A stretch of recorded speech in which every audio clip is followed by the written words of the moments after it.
करणार आहोत राजकीय बातमीना, कारण लोकसभा निवडणुकीची रणधुमाळी आता खऱ्या अर्थाने सुरू झालेली आहे। आज दुपारी आचारसंहिता लागणार असली तरी सगळ्यांनाच प्रतीक्षा आहे ती उमेदवार यादीची। महायुतीमधील निमंत्रक पक्ष भाजपने राज्यातली पहिली 20 जागांची यादी जाहीर करून आघाडी घेतलेली असली तरी अजूनही 28 जागांवरील उमेदवार केव्हा जाहीर होणार याची प्रतीक्षा आहे। जी माहिती समोर येते त्यानुसार अजूनही 10 जागांवर युतीतील भाजप, शिवसेना आणि राष्ट्रवादी यांच्यामध्ये एकमत झालं नसल्याची खात्रीलायक सूत्रांची माहिती आहे। तर यात विदर्भातील 4, पश्चिम महाराष्ट्रातील 2, मराठवाड्यातील 1, मुंबईतील 2 आणि ठाण्यातील 1 जागेचा समावेश आहे। भाजप 32, शिवसेना 13 आणि राष्ट्रवादी 3 असं जागा वाटप होणार असल्याची माहिती असली तरी राष्ट्रवादी 6 जागांसाठी आग्रही असल्याचं कळतंय।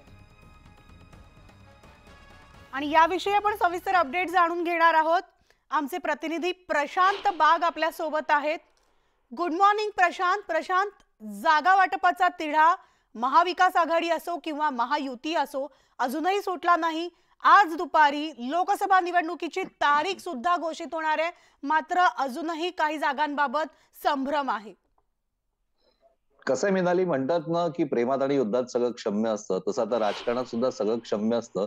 अशा प्रकारचं चित्र या जागा वाटपावरनं रस्सीखेच करताना दिसतंय।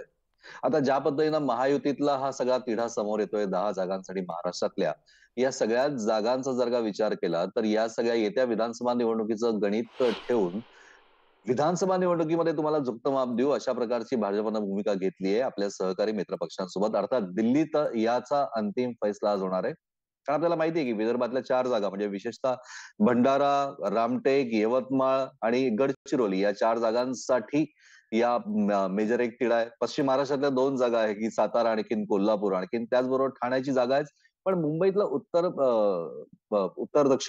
दक्षिण मुंबई आणखीन उत्तर पश्चिम मुंबई या दोनही जागांसाठी वेगवेगळे पक्ष महायुतीतले आग्रही असल्यामुळे हा तिढा काही सुटायला तयार नाहीये। पण जी खात्रीलायक सूत्रांकडे आपल्याला माहिती समजते की हा तिढा सुटेल, कारण जर का राष्ट्रवादीची मागणी मान्य केली तर भाजपच्या जागा वाटपामधलं जे प्रतिनिधित्व आहे ते कमी होत आहे, ते 29 पर्यंत येत आहे आणि भारतीय जनता पक्षाला कोणत्याही परिस्थितीत बिलो 31 यायचं नाहीये। शिवसेना 13 जागांवर आग्रही जरी असली तरी 12 जागा त्यांच्या निश्चित होऊ शकतात आणि याचमुळे हा अंतिम फैसला आज होणार।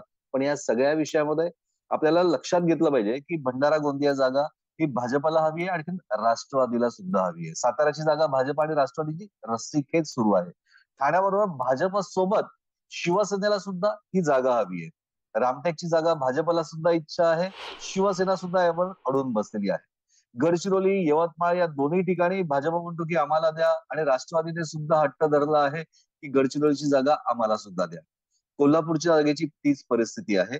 शिवसेना आणि भाजप या दोघांनी या जागेवर दावा केलेला आहे। औरंगाबादमध्ये सुद्धा शिवसेना अत्यंत आग्रही आहे, आमच्याकडे 4 उमेदवार असं म्हणतायत, तर भाजप सुद्धा या जागेवर अत्यंत अग्रेसिव्ह भूमिका मांडते। उत्तर पश्चिम मुंबईचा विचार ज्यावेळेस आपण करतो त्यावेळी जागा शिवसेनेची आहे, पण भारतीय जनता पक्ष दावा करतायत, त्यामुळे अंतिम फैसला होत नाहीये। दक्षिण मुंबईमध्ये राहुल नार्वेकर हे भाजपचे उमेदवार असेल अशा प्रकारचे संकेत जरी दिले जात असले तरीही दक्षिण मुंबईमध्ये भाजप आणि शिवसेनेत रस्से खेचवले, त्यातच मनसेचा चंचू प्रवेश यात झालाय। कारण मनसे जर का महायुतीत आली तर मनसेचे बाळा नांदगावकर सुद्धा दक्षिण मुंबईतून उमेदवार असू शकतात। अर्थात मनसे महायुतीत येण्यापेक्षा महायुतीला अपेक्षा आहे की अप्रत्यक्ष आज तरी निदान सुटेल, कारण आज एकतर लोकसभेची तारीख जाहीर होणार आहे, आजपासून दुपारपासून आचारसंहिता सुद्धा लागू होणार आहे, त्यामुळे या सगळ्याच पक्षांना फार फार तर सोमवारपर्यंत आपला निर्णय जो आहे तो प्रत्येक उमेदवारापर्यंत पोहोचवायचा आहे। प्रशांत, धन्यवाद या सविस्तर माहितीसाठी।